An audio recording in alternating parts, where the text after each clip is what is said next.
everybody, it's your buddy, it's your pal Spaz Phoenix, the YWC Reality Check, here with your Dynamite review for April 6th, 2022. How we doing?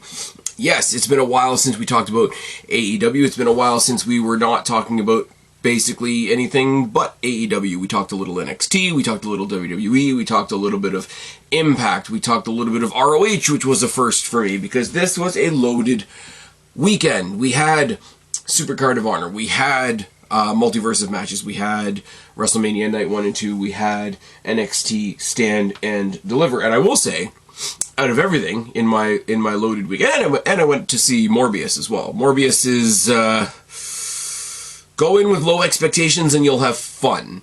It does fit in with the rest of what Marvel is doing, but that's about as nice as I can be. The only things that fell to the wayside were I didn't catch Rampage, and I still have the rest of Multiverse of matches to watch. But I did watch the ROH show. That was a lot of fun.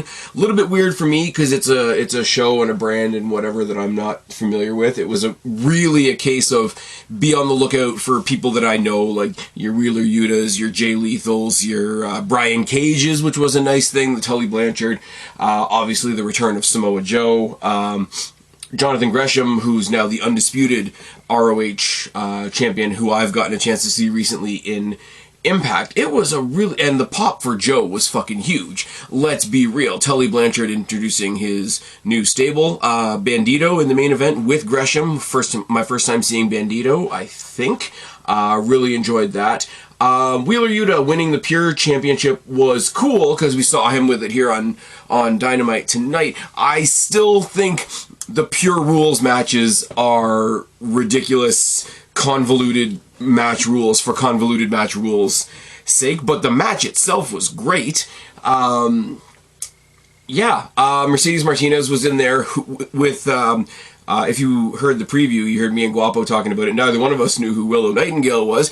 And as much as I hate this expression, as much as this expression is entirely cliche at this point, that girl is a whole vibe. I would love to see more of her. We're going to apparently see her on Rampage this coming Friday, taking on Red Velvet to qualify for the Owen, which is awesome. And I hope she is part of I hope she does qualify. No, nothing against Red Velvet, obviously, but the match between Mercedes Martinez and Willow was my introduction to Willow, and she's awesome. She didn't win, unfortunately, but now we're gonna get the interim women's champion taking on my girl Deonna Purrazzo at some point, because my girl Deonna Purrazzo is carrying two belts like the Revival, or I should say FTR, are carrying two belts, and that carries us into our main event tonight. The heel turn of Jay Lethal, or the continuing of the heel turn of Jay Lethal, was kind of by the numbers until we got the interruption by Joe. But him being backed up by Sanjay Dutt was another little thing that I liked, because as far as I'm concerned, Sanjay Dutt and Jay Lethal are Impact guys, or should I say old school TNA guys. That's where I got to know them from, in the Black Machismo days and all that sort of thing. So that, I will say, for those of you that listened to the preview that me and Guapo did for Multiverse of Matches and Supercard of Honor, and Guapo basically had to walk me through this card because I'd never sat down and watched an entire ROH show, pretty safe to say that there's going to be some ROH content on this channel when we get a more regular idea of what Tony Khan's ROH looks like. You saw some shots behind the scenes of Tony Khan at that show, and he looks like a kid on crack. I can't even hate on it because it's awesome, but he looks like a kid on crack. I would be remiss if I didn't say that NXT, for all it's a worthless weekly show now, it is background noise. It is something that I watch more out of hobby than anything else. Now, they are following the WWE mold of doing shitty weekly shows and great pay-per-views. Great, not necessarily in the sense of you're getting 5-star classics, not necessarily in the sense that every single person on the screen is somebody that you give yourself wholeheartedly to as a fan, but it's just good fun, it's just good shit. Ziggler winning, I mean, they remedied it on Raw, but Ziggler actually winning and retaining the NXT Championship was probably the biggest surprise that night. I mean, I don't want to get political. MSK are the tag team champions, even though one of them just got Me Too'd to fuck. That's another subject for another video, I'm not gonna lie. But WrestleMania, like, how good was WrestleMania? And yes, the Cody thing. Yeah, the Cody thing was cool. For all my bullshit, for all my talk, for all my opinion of Cody personally, the moment was cool. And what I said it before, what Cody represents coming back to WWE is cool. It's like, I'm gonna retread old territory now.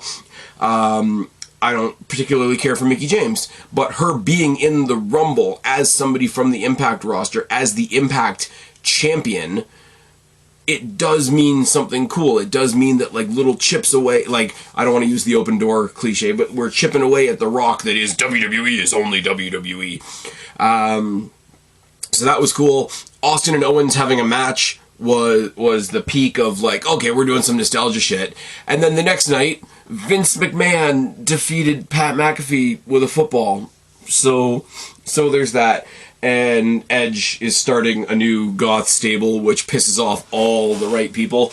It was just good. The Brock Lesnar Roman Reigns thing was what it was. Multiverse of Matches was what it was. I have to go back and watch it because I only watched it in bits, so I'll give you my better opinion of that later on. And we've got Rebellion coming up soon, and I've got another Destiny show coming up in August. So there's a lot of wrestling going on. So I've got half of a pay-per-view to catch up on, and I've got Rampage to... Actually, you know what? I'll say this right here, right now. If you watched Rampage last Friday, in amongst all the other big wrestling weekend hullabaloo, yeah, throw out the hullabaloo, it's fine. Is there anything worth watching on there? I know Jamie Hayter qualified for the Owen, which is fine. We're going to talk about that later tonight. Is there anything worth watching on that Rampage, or is it skippable? Because I think, as we see laid out tonight, I think they recognize that Rampage sort of fell into this slump of being a missable show. You guys know when it first debuted, I was reviewing Rampage, but that's also because we were in a lockdown and there was literally nothing else to do.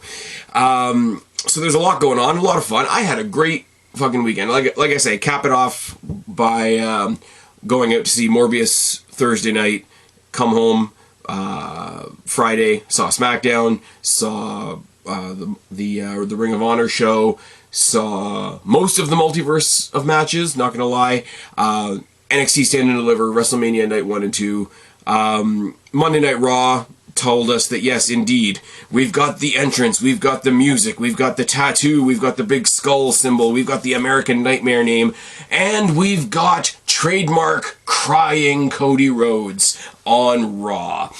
That's something that I'm sure I will talk about at another date when we get into WrestleMania Backlash. But let's talk about Dynamite.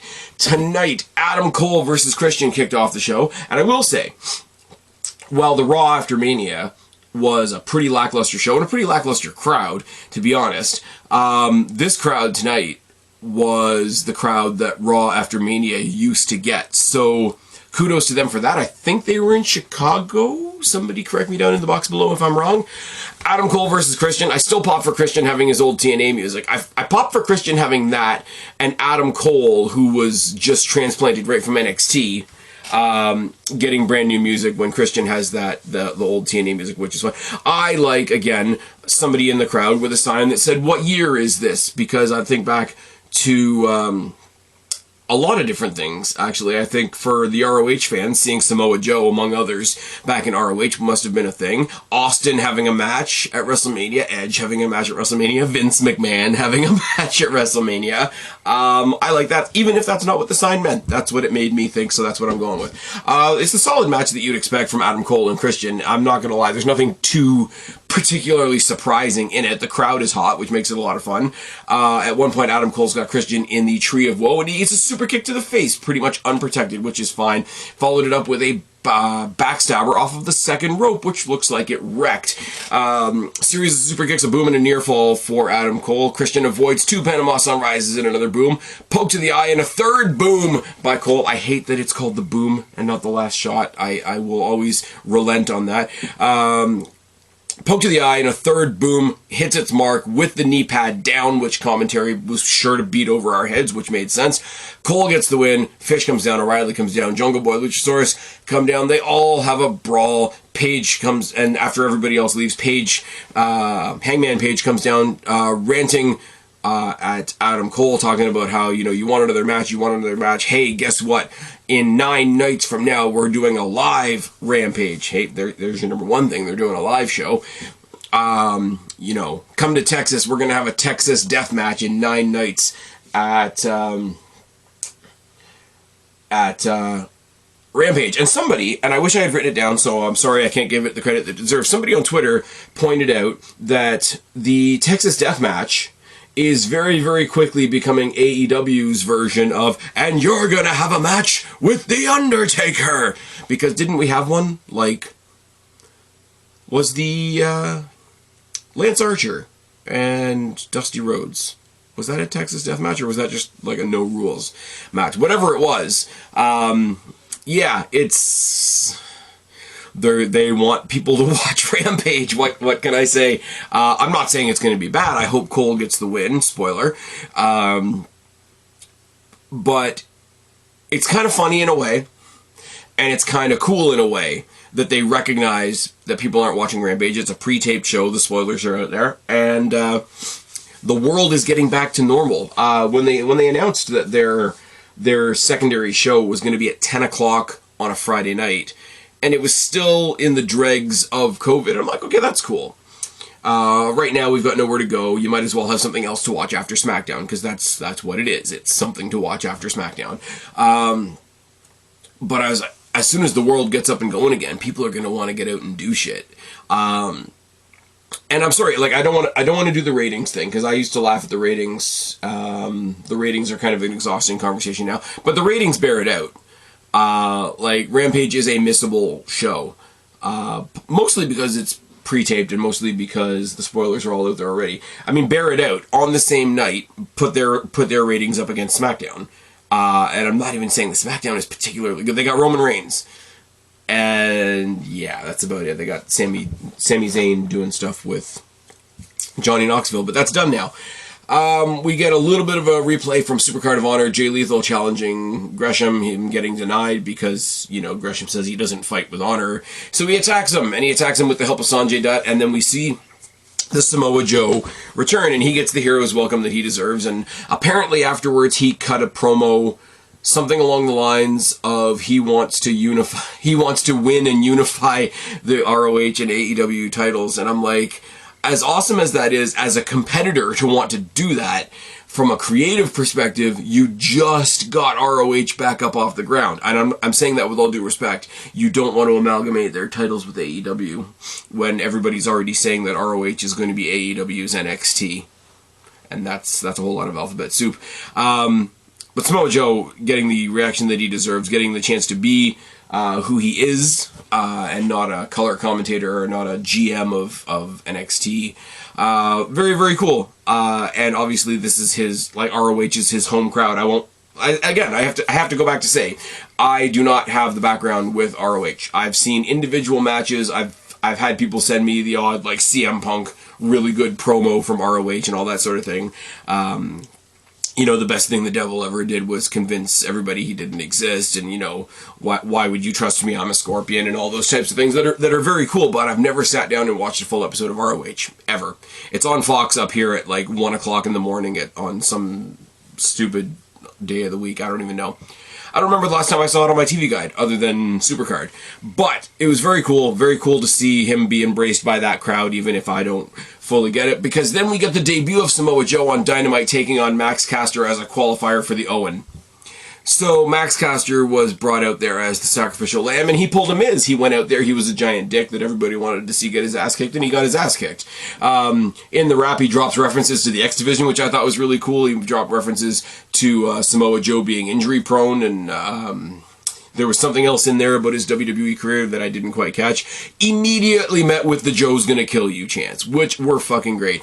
He leads with the headbutt, which made me immediately think of the first ever encounter between him and Kurt Angle in Impact, when they were sat in the in the middle of the six-sided ring, held apart by just about everybody, and they still managed to get that first picturesque headbutt in, which I thought was really nice.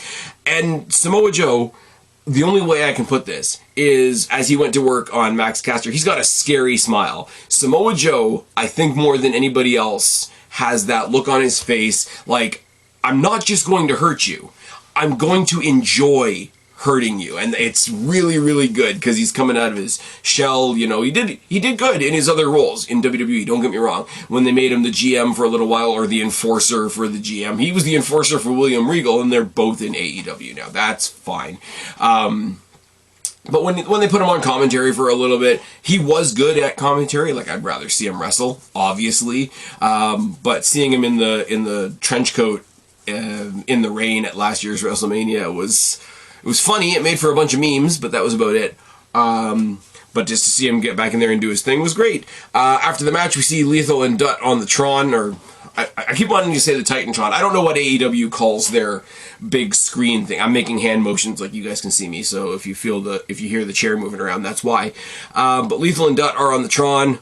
Basically, Lethal's a crying student. He said, oh, you know, when I was struggling and whatever, this and that, I could have used some guidance from my teacher, and you never picked up your phone, but I guess you picked up your phone when there was a lot of money involved to come to AEW. And he promises that next week he and Dutt are going to properly welcome Joe to AEW, and that he's going to have a gift for him, which is hysterical on the very, very surface level. That Jay Lethal hasn't even been in AEW that long. But it'll be what it'll be. I do think, I don't know what Sanjay Dutt's physical condition is, but if he can wrestle, guarantee you're going to get Lee Moriarty or Jonathan Gresham teaming up with Samoa Joe to take on those two at some point, and that's just going to be a squash, isn't it? Jonathan Gresham, I should say, as well, and I said it when he was wrestling on Impact, because that's the first time I got to see him. The dude reminds me of Taz. He doesn't fight like Taz, but he reminds me of Taz. Just putting that one out there. We go to the back. We see a promo from the Blackpool Combat Club, which is a really cool name for their faction. Wheeler Yuta has impressed William Regal. He impressed Daniel Bryan in the match that they had, and now the last test is his match against Jon Moxley on Rampage, which I believe is this week. They were promoting some stuff for this week's Rampage, some stuff for next week's live Rampage, and I don't know which is which. By the time I get this recorded, the spoilers will be out, and then I will know, but I don't know as we're recording right now, as it's only 20 minutes after Dynamite has ended. I don't know at this point whether it's for this week or next week. So by the time you guys are hearing this, you guys will already know the answer. Isn't that wonderful? Moxley being sort of the final boss of the Blackpool Combat Club is an excellent touch. And yeah, Shawn Spears versus Captain Shawn Dean with MJF on commentary. We loosely use the old history between Shawn Dean and MJF, him having the cheap win over MJF during the CM Punk feud, to put these guys out there in the ring so that MJF has an excuse to be on commentary, so that Wardlow can do Wardlow things. But Wardlow is banned from the building. MJF has made the posters bigger that say he's not allowed in the building anymore. They brawl to the outside, and while the commentators are talking about these big obnoxious posters that MJF has made about Wardlow and how he's not available, I noticed 2 t-shirts in the crowd that make me laugh instead. One, because I'm a What Culture fan, there's one girl out there with a sort of a custom done Simon Give This an Up t-shirt, which is awesome, and even more awesome for those of you that'll get this, for those of you that are not like little tiny children listening to my show, the George Carlin was right shirt made me pop huge. Spears owned the whole match, but that was only to come back and bite him in the ass later on. Wardlow storms through the building, beats up all the security in the back, beats up all the security at ringside, distracts Shawn Spears, and Shawn Dean gets the win. Now, it's a distraction victory, and that's why they gave Shawn Spears such a dominant performance in this match, to take it away from him. Because Shawn Spears, realistically, he's the Dolph Ziggler of AEW, because he's just there to fill a spot. Like, when people need to be somewhere, they just make the reason, oh, they've got a match with Shawn Spears, or he's out here with MJF, or whatever, he's the punching bag, etc. Shawn Spears never gets to look this good. So the more they made him look good, the more I'm like, oh, they're gonna fuck him, aren't they? I I want to like this. I really do, because I do like MJF. I do like Shawn Spears. And once he gets away from MJF, I'm curious to see what Wardlow's going to do. But right now, it's coming off very, very cookie cutter, which is annoying. We go to the back, and Wheeler Yuta and the Best Friends are arguing still. He's face to face with Trent. He's talking about the fact that he's going to face Moxley on Rampage, but apparently Trent is going to face Bryan Danielson. He's like, well, you couldn't even beat Bryan Danielson. What are you going to do with Mox? Go watch what I do with Bryan Danielson on Rampage. It's going to be good. Yuta sitting there with the pure title, and as I say, once again, cool for him. Very cool to see him holding a title. Still a wrestler that I'm getting to know, not one that I fully have an opinion formed on, but I mean, he gets to carry a title on the show, and Jesus Christ, everybody gets to carry a title on this show. But I will still say the Pure Championship represents the Pure Rules matches that I think are unnecessarily convoluted, which is not great. We go to the commercial break, and normally I wouldn't talk about a commercial break. Normally I wouldn't talk about the picture-in-picture stuff. But the picture-in-picture was Sammy Guevara and Tay Conte, who are talking shit to American Top Team. And I don't even really care that they're talking shit to American Top Team. I just want to make sure that I mention Sammy Guevara and Tay Conte in this podcast because they piss off all the right people, and it makes me smile. I do think it's hilarious, though. And I said this on somebody's live stream, I can't remember whose. I do think it's hysterical. They do a lot of sex stuff on NXT, but I think it's hysterical that NXT is the only show that gets pelters for doing sex stuff. Well, Sammy and Tay are literally cutting promos about spunking on the TNT Championship, and Naomi is on SmackDown being a piece of trash, and her finisher is still a bum and bits to the face. Now, it's even more hysterical when you've got, what's his name, Eddie Kingston on Twitter trying to get all precious and serious and pretend that that's the same belt that Brody Lee held. Yes, we all respect Brody Lee. We all miss Brody Lee. Brody Lee passing was absolutely terrifying and terrible and horrible and heartbreaking and all of the things. But dude, this is not the same belt. That belt was given to his kid with the prestige that it should have been given to his kid. Now it goes back to being a prop like all other belts are in wrestling. Get the fuck over yourself. Earlier tonight, speaking of Eddie Kingston, look at that transition. We see Eddie and Santana and Ortiz jumping the Jericho Appreciation Society 3-on-5 and somehow getting the advantage and chasing them out of the building. And then they come out and cut a promo on the Jericho Appreciation Society knowing that they're not in the building, because that's what baby faces do, ? They challenge them to a 6-man tag for next week, which is awesome because it's going to be 3-on-5. 2.0 aren't in the match.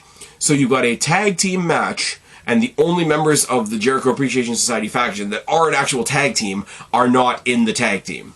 You've got the 3 singles guys from the faction in the 6-man tag. Shoot me in the face.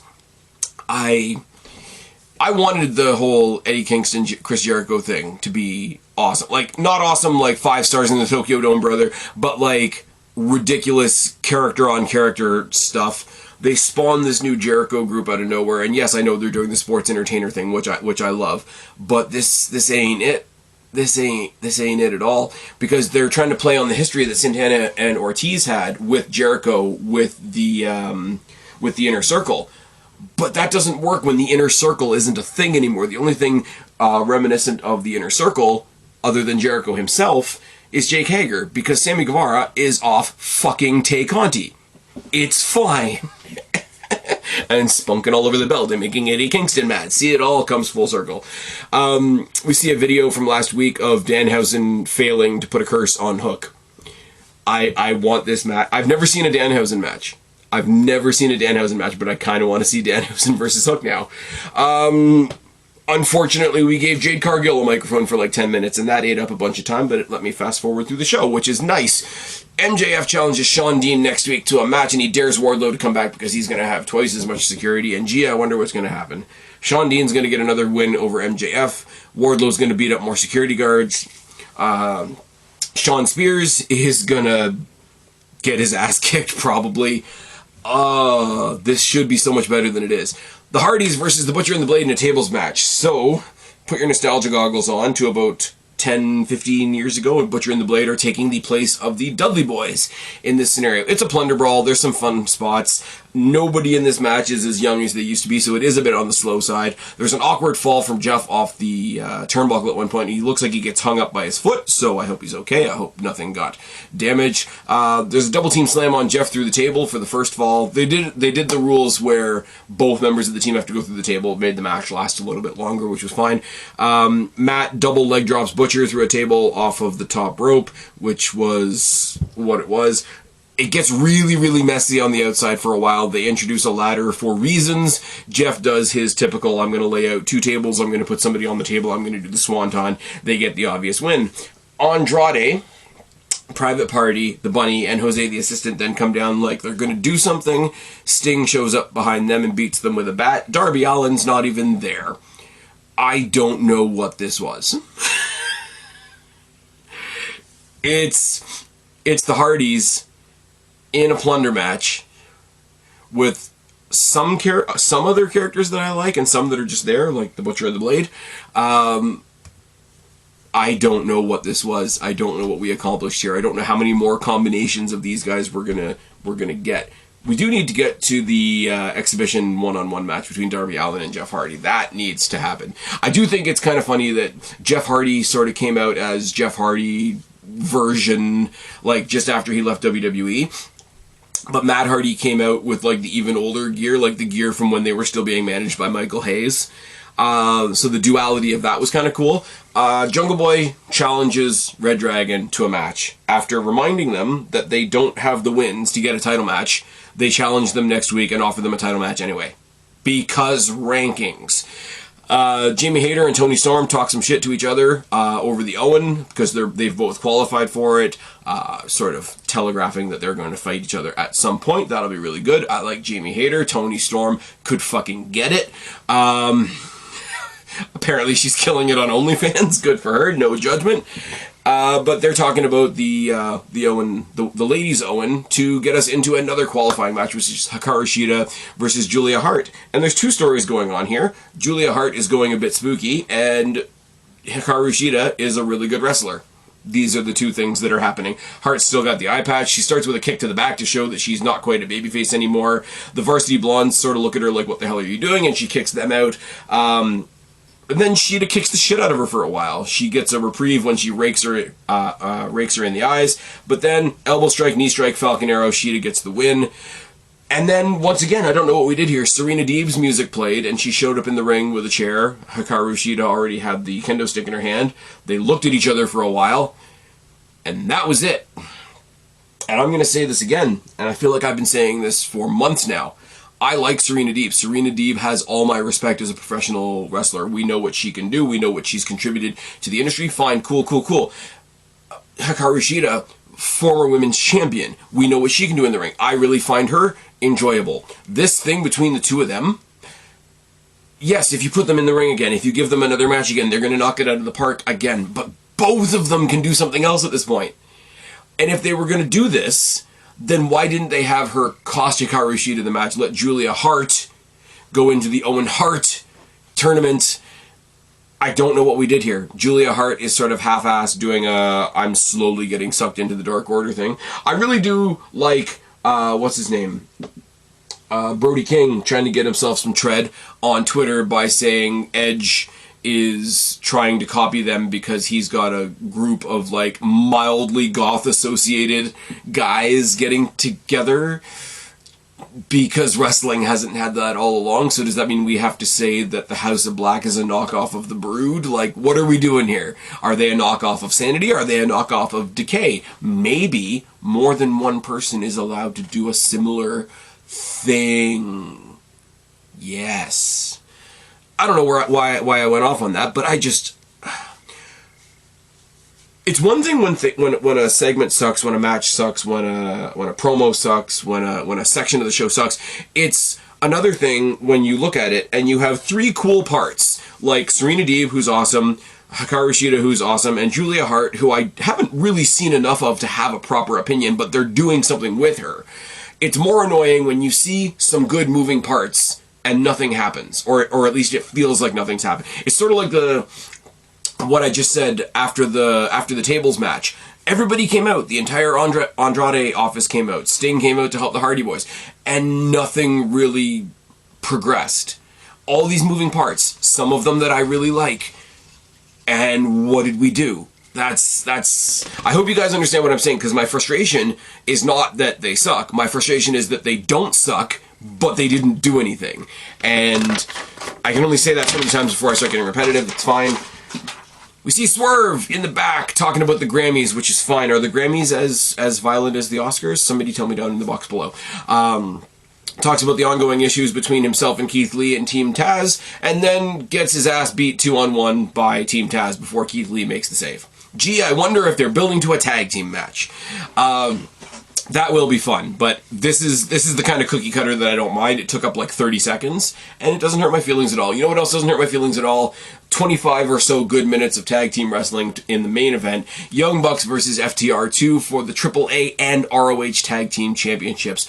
Obviously, FTR, I'm going to sneeze. Maybe not.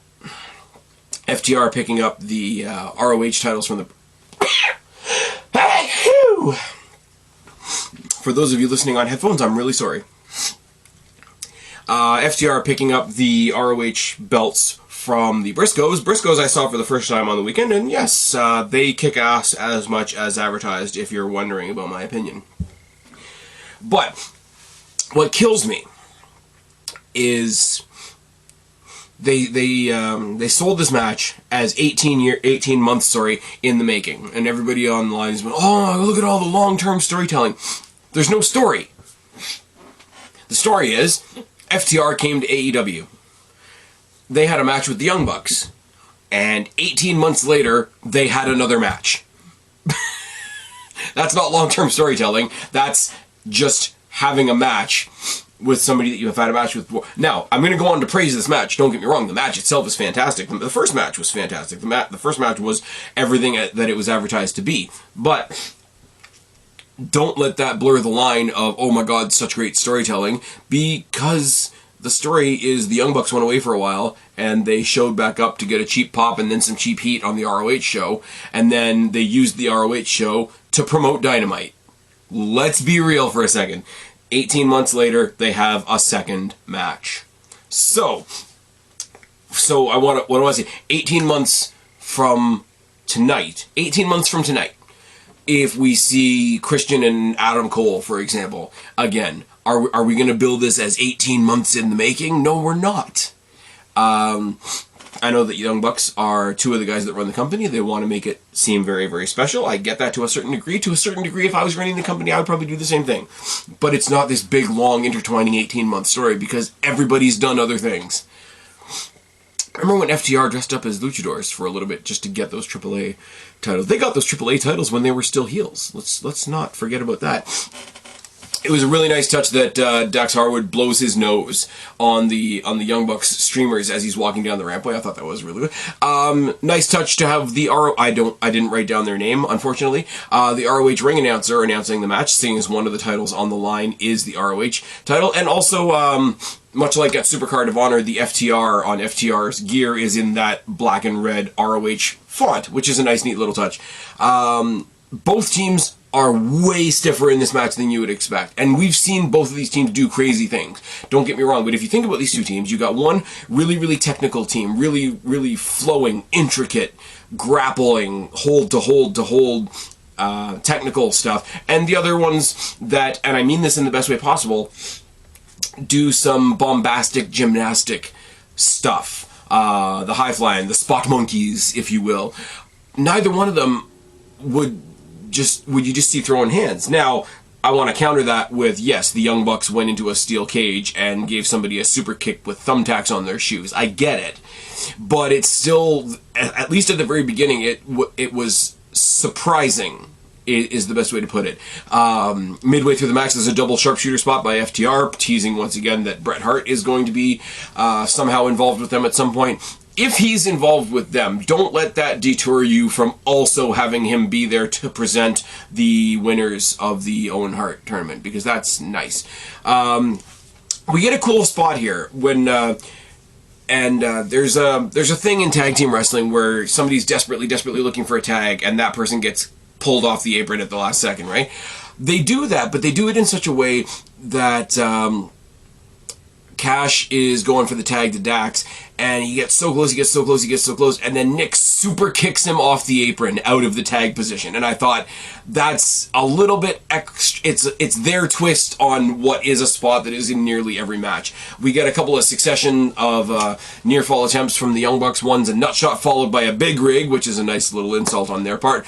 Gets a near fall, a belt shot on a roll up, and a grab of the tights gets them another near fall. There's a false pin on the outside where the Young Bucks think they've won, but Dash's foot is on the rope. But the FTR hit a powerbomb, a tombstone, and their own version of the BTE trigger, along with the Bucks and Adam Cole style kiss on both cheeks. They hit their own big rig, and they retain their championship. This, I take a lot of pot shots at the Bucks, and everything I've said about them still stands. I still think they're obnoxious. I still think they over-promote themselves, if that's a thing. I think their fans are obnoxious. I think their fans are borderline as obnoxious as, like, Sasha Banks, Bianca Belair fans, if that's any kind of measuring stick. You can't deny what these guys do in the ring, though, and I never have. That's been the biggest thing. Oh, you just don't want to admit how good they are. Like, no, they're great. I just wish they weren't assholes. This match was fantastic. And I hate to say this because you don't want to look a free match in the mouth, but I do not know how you did not play this out a little bit longer. Come have the Young Bucks be the ROH guys that talk shit about ROH for a while. I do not know. I cannot wrap my head around how you do not put this on a pay-per-view. That's the only thing. And I'm not criticizing them for that. I'm not criticizing them for that because we got it tonight. I got it on free TV. Which is great, and I enjoyed it, and it was a great main event, and there was nothing wrong with it. But from their point of view, from a sell your product point of view, it boggles my mind that this wasn't on pay-per-view. That's all I can say. This match was that good that I would have waited for it, if that makes sense. But hey, they're giving away a Texas Death Match in 9 nights for the world title, and I really, really, really hope that Adam Cole's going to win that. I don't think he's going to, though. I think they're going to break my heart. I think they are going to save Adam Cole winning that title for a pay-per-view. And if I want to go a bit further, Adam Cole wins that title, and standing up on the ramp is the returning Kenny Omega. And then you take that story and you go to the bank. And you guys know I'm not the hugest fan of Kenny Omega. Again, much like the Bucks. Great guy in the ring. I just don't see the God tier status. So to see him, Kenny Omega versus Adam Cole, because of how much I'm a fan of Adam Cole, would register to me very similarly to John Cena CM Punk at Money in the Bank. To me. I know that would not be felt as universally as the Punk Cena match was, but how everybody felt about the Punk Cena match, that's how I'm going to feel whenever whatever pay-per-view has Cole versus Omega as the main event. Now that's a fair bit down the pike, and this is way past the end of talking about this episode of Dynamite. I don't know whether I'm going to be doing any content as to what happened over WrestleMania weekend. If I can get somebody on with me, maybe Guapo, maybe somebody else, and we can have a chat about it. I don't think I can just run down all of the cards that I watched and be like, this happened, and this is what I think of this. This happened, and this is what I think of this. Because you guys know, by this point in the podcast, I'm already rambling. Imagine if I did a single podcast to review Supercard of Honor, Multiverse of Matches, 2 nights of WrestleMania, and Stand and Deliver. You guys would get sick of my voice. I would get sick of my voice. So please, go find Guapo on Twitter, bug him to be my co-host if I'm going to talk about some stuff like that. I do hope to have Guapo on here relatively soon to talk about some AEW stuff, because we've talked about everything but AEW the past couple of times he's been on, and Rebellion is coming up. I might get him to help me with that. I told him I'm going to double his pay if ROH goes as well as I think it's going to go, which is awesome because I don't pay him a thing. I'm just lucky to have co-hosts like Guapo and Kristen and everybody else that's helped out this channel. But the joke that I'm going to take the nothing that I pay you and double it is, I guess, only funny in my mind because it's really, really, really tired in here. Anyways, I hope you guys have enjoyed this. This was the Dynamite after WrestleMania review. Let me know what you guys think in the box below. As always, I've been your buddy, your pal, Spaz Phoenix, the YWC Reality Check. Subscribe up there, talk down there, start a conversation. Keep all of these conversations going. Don't be a stranger. I will talk to each and every last one of you later, but for right now, I am tagging out. Bye, guys.